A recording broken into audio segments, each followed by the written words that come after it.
102, 103, 104. Oh, hey guys, didn't see you there.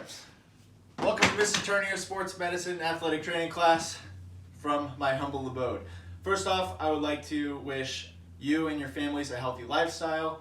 I know that right now we're going through a difficult time. I hope you're practicing social distancing and washing those hands, and we can all get through this together. So my best wishes out to you and your families. The last thing that I remember from our class doing is the knee. Hopefully you guys remember some of what we covered, but my guess is that you're not going to remember everything that we talked about or anything at all, but hopefully you remember something. So we're going to recap the kneecap for you today. All right, the first thing I want you to remember is the number 4, okay?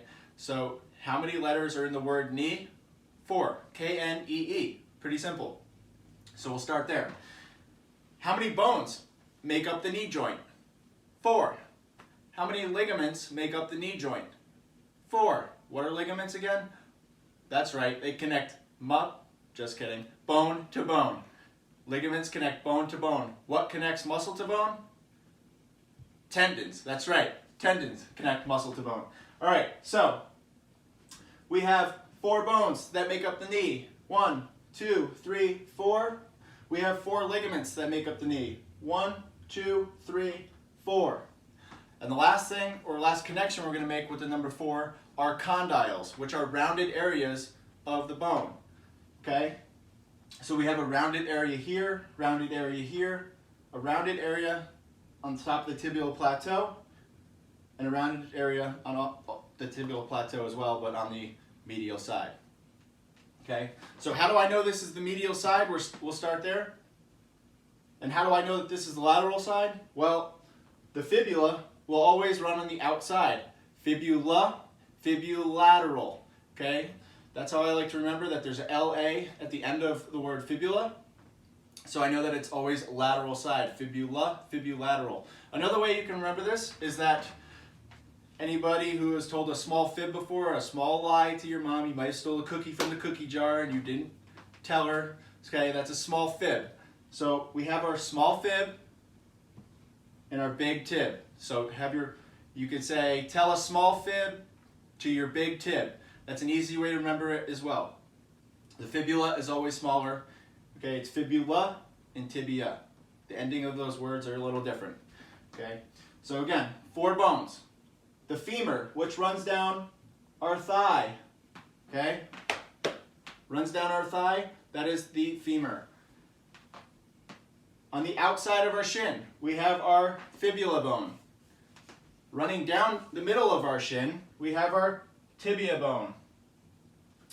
And lastly, we have a sesamoid bone, which is known as a floating bone, because it's not really connected to the joint or to another I want to say ligament, I guess, but it is your patella, okay? So your femur, fibula, tibia, and patella make up your knee joint for bones. For ligaments, we have the LCL, the MCL, the ACL, and the PCL, okay? The real names of those are actually the lateral collateral ligament. It's on the lateral side. If you cut the knee in half, over here on my side is lateral. Over here is medial, okay? So pretty much everything in the names on this side is going to have the word lateral in it. So the ligament that connects the femur to the fibula is the lateral collateral ligament, okay? It's connecting bone to bone, so it has to be a ligament. On the opposite side, since the knee is very symmetrical, we have a ligament, which is a tough band that holds bones to bone, connecting the femur to the tibia.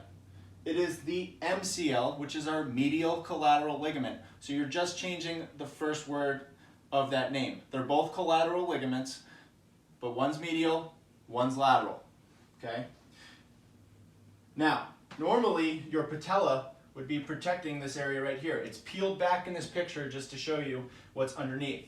And what's underneath are our other 2 ligaments. We have the ACL, which crosses in front of the PCL, anterior cruciate ligament, and the posterior cruciate ligament.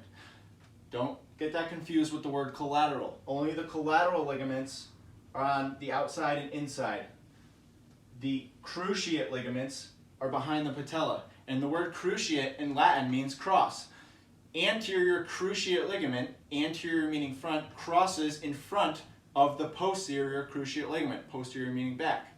Okay, if this were my tibia bone down my shin, and this were my femur bone, where my thigh is, and this is my knee joint, the ACL, if this tends to rupture or breaks or rips, you can have this sort of motion happening with your tibia bone. It's going to go forward. If your PCL ruptures, your posterior cruciate ligament, your knee joint will look something like this, okay? So what those ACL and PCL is it's restricting anterior and posterior motion, okay? As well as the MCL and LCL, we're stopping this motion from happening. So if one of those ruptures, we're gonna have issues walking, very unstable, we're gonna need surgery, most likely. In a complete tear for sure. Okay, so 4 bones, 4 ligaments. Moving on to the 4 condyles. Rounded areas. Whenever you hear the word condyle, just think rounded area. Okay, so again, this side is lateral. What bone is this a part of? Well, it's the femur bone. So it's the lateral condyle of the femur. On the opposite side, we know that this is the medial side. So it's just the medial condyle of the femur. Only 2 bones have condyles, the femur and the tibia. So underneath the meniscus, we have a condyle, which you can't really see that it's rounded, but it is, okay? So that helps the extension and flexion in our knees. If they weren't rounded, we would have some sort of grinding noise or crepitus or articulation going on where we wouldn't be able to flex and extend our knee. But because of those rounded areas, we're able to flex and extend, run, jump, squat, all those sorts of motions, okay? So we have our lateral condyle of the tibia, medial condyle of the tibia, all right? In between the condyles, in between those rounded areas, we have a cushion, all right? This shape right here kind of looks like a toilet seat, but it also reminds me of a neck cushion. The ones you take on airplanes. I know nobody can take flights right now, but if you were to take a flight and you took one of those neck cushions out of one of those stands they sell at the airports and you took it on your flight with you, what does it do? It adds cushion or support. So it's exactly what the meniscus is doing here for the knee. Our femur and tibia are right here.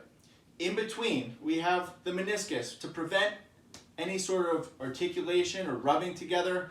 So athletes who are basketball players, marathon runners, who are constantly pounding on those knees, okay? The meniscus or menisci, which is plural for meniscus, help that rubbing, bone to bone rubbing together action. So the meniscus acts as a cushion. So exactly like your neck cushion that you take from the airport, it's a cushion for your knee. All right, for your femur to your tibia. It's basically the same thing, okay? So, let's go over the 4s. We have our 4 bones, femur, fibula, tibia, patella.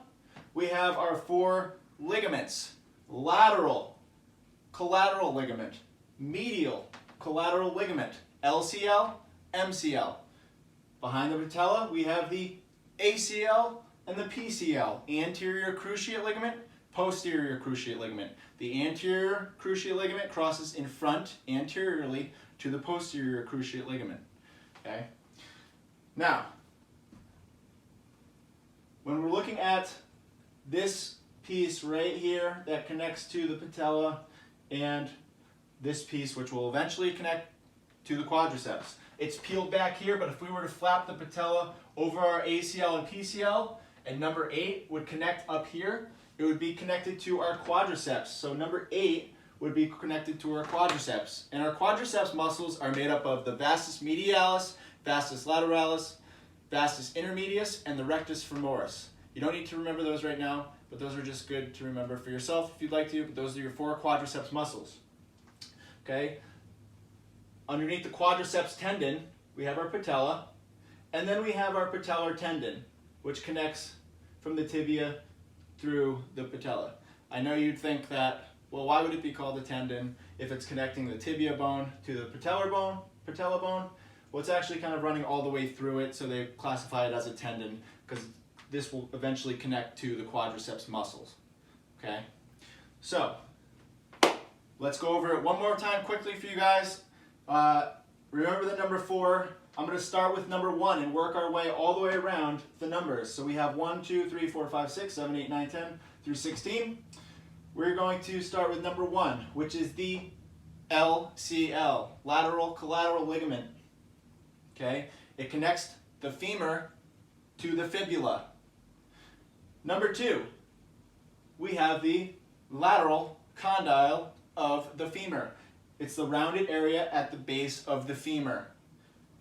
Number 3, we have our lateral meniscus, the cushion for our knee. Number 4, underneath that, we have a lateral condyle of the tibia. So it's on top of the tibial plateau. The tibial plateau is just the top portion of your tibia bone, which is right here, running along. Okay, your tibia comes down here. But number 4 is talking about your lateral condyle of the tibia bone. Moving down to number 5, we have our tibia bone. Number 6, we have our small fib, fibula, fibulateral side. So everything on this side we just talked about was lateral. Fibula, fibulateral. Tell a small fib to your big tib. Moving on to number 7, we have our patellar tendon. We have number 8, our quadriceps tendon. Number 9, our patella, the kneecap, which is a sesamoid bone, which means it's a floating bone. Number 10, we have our condyle, I see coming up again, but it's medial side. So it's the medial condyle of the tibia bone. Above that, number 11, we have our medial meniscus, the cushion. Number 13 is actually talking about the band that connects the femur to the tibia, and that is our medial collateral ligament. Number 14, we have the medial condyle of the femur. Okay, it's the rounded area on the femur. Number 15, we have our PCL, the posterior cruciate ligament. And then lastly, we have the femur bone for number 16. Okay, posterior cruciate ligament runs behind the ACL. All right, that is the recap for the kneecap. We're going to get into some more physical therapy type stuff and tests to determine whether you have a torn ACL, PCL, MCL, or LCL. We may have covered these in class a while back, but I'm sure you guys don't remember all of those. So the next video that we talk about will be a couple of the tests pertaining to torn ligaments of the knee. Thanks for listening, guys. I will be posting a work packet for you guys to complete, along with additional resources. I may post some Quizlets, I may post some Kahoots, I may post some articles or links for you to read and answer questions to my packet that I post for you. So if I post multiple things, look for the work packet that you'll need to complete and return back to me completed. But use the additional resources that I post in Google Classroom to help you answer those questions. And of course, you can use this video to help you answer any questions as well. But I hope that video that I just made helped you guys understand the knee joint a little bit better in terms of labeling the knee locations. Thanks again for listening, guys, and I'll see you next time.